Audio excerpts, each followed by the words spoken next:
Hare Krishna dear devotees. ఈరోజు నేను మీకు ఒక చిన్న కథ చెబుతాను. ఎప్పుడైతే సముద్ర మథనం జరిగిందో అప్పుడు అంటే సముద్రాన్ని ఎప్పుడైతే చిలికారో అప్పుడు మొదట హాలహలం అంటే విషం అనేది వచ్చిందనమాట. సంస్కృతంలో కూడా విషాన్ని విషహ అంట. విష అంటే విషం.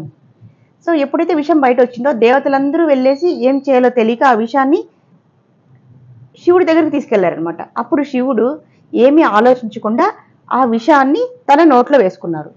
ఎప్పుడైతే నోట్లో వేసుకున్నారో ఆయన ఎప్పుడు కూడా కళ్ళు మూసుకొని ఏం చేస్తుంటారో తెలుసు, ఎప్పుడు రామ్ రామ్ అని ఎప్పుడు కూడా భజిస్తూ ఉంటారనమాట.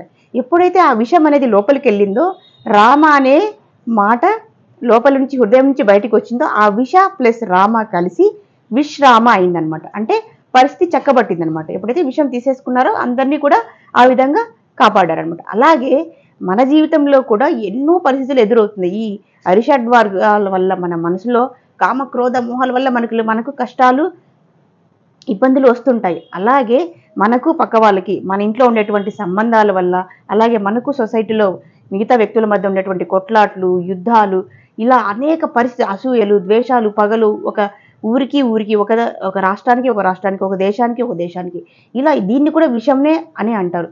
ఈ విషయాన్ని మనం ఎలా చక్కబెట్టచ్చు అంటే there is only one solution, that is chanting the holy name of Ram. అంటే ఎవరైతే రామనామాన్ని జపిస్తారో అప్పుడు ఏమవుతుందంటే ఆ విషయం అంటే ఈ కొట్లాటలు కష్టాలు అనేటువంటి విషయాన్ని మనం ఎలా దాన్ని చేయొచ్చు అంటే